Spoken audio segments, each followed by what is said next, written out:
আসসালামু আলাইকুম। মেলা এমন একটা জিনিস যা গ্রামীণ জনগোষ্ঠীর সঙ্গে কৃষ্টি ও সংস্কৃতির যোগাযোগ নিবিড় সম্পর্ক। বাংলার এই সংস্কৃতিতে থাকে সব ধর্মের মানুষের সংস্কৃতির সমন্বয়। কয়েকটি গ্রামের মিলিত এলাকায় বা কোনো খোলা মাঠে আয়োজন করা হয় এই মেলা। মেলাকে ঘিরে গ্রামীণ জীবনে আসে প্রাণচাঞ্চল্য। আজকে এমন একটি মেলা সম্পর্কে বলবো যা 469 বছর হলো হয়ে আসছে। এই মেলাটি মূলত হয়ে থাকে প্রতি বছর জ্যৈষ্ঠের দ্বিতীয় রোববার থেকে। এই মেলার অবস্থান বগুড়া জেলার শেরপুর উপজেলা থেকে প্রায় 3 কিলোমিটার অদূরে কুসুম্বি ইউনিয়নের কেল্লাপোশী নামক স্থানে এই মেলার অবস্থান। শেরপুর বাস স্ট্যান্ডের ঠিক নন্দীগ্রাম রোড থেকে যে কোনো যানবাহনে করে যেতে পারবেন মেলাতে। ভাড়া পড়বে জনপ্রতি 10 থেকে 25 টাকা পর্যন্ত। এই মেলাকে অনেকেই অনেক নামে ডাকে, যেমন মাদারের মেলা অথবা জামাই বরণ মেলা। মূলত সবাই এই মেলাকে কেল্লাপোশী মেলা নামেই চেনে। 3 দিনব্যাপী মেলা শুরুর আগে থেকে আশেপাশে কয়েক গ্রামের মানুষের মাঝে বিরাজ করে অন্যরকম আমেজ। মেলা উপলক্ষে সবাই নিজ নিজ আত্মীয় স্বজনদের বাড়িতে দাওয়াত দিচ্ছেন। নিয়ন্ত্রণে থাকে নতুন পুরনো মানুষ, জামাই বউ রয়েছেন এই তালিকার শীর্ষে। এই মেলায় সার্কাস, নাগরদোলা, পুতুল নাচ, বিচিত্রা, হোন্ডা খেলা, কার খেলা সহ নানা অনুষ্ঠান চলে।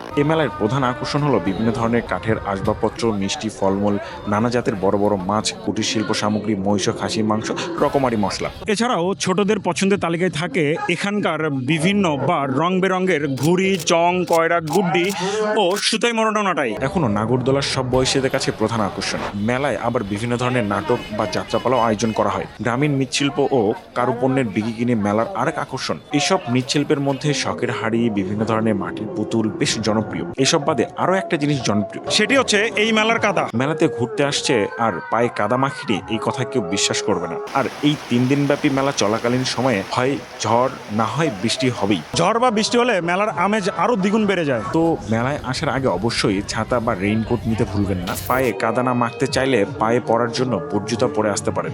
আর মেলার মধ্যে নিজের পকেট অবশ্যই সাবধানে রাখবেন। শুধু পকেট সাবধানে রাখলে চলবে না, মেলা ব্যতীত নিজেকেও সবসময় সাবধানে রাখার চেষ্টা করবেন। আর এই ভিডিও ভালো লাগলে লাইক, কমেন্টস, ফলো এবং সাবস্ক্রাইব করে পাশে থাকবেন। ধন্যবাদ।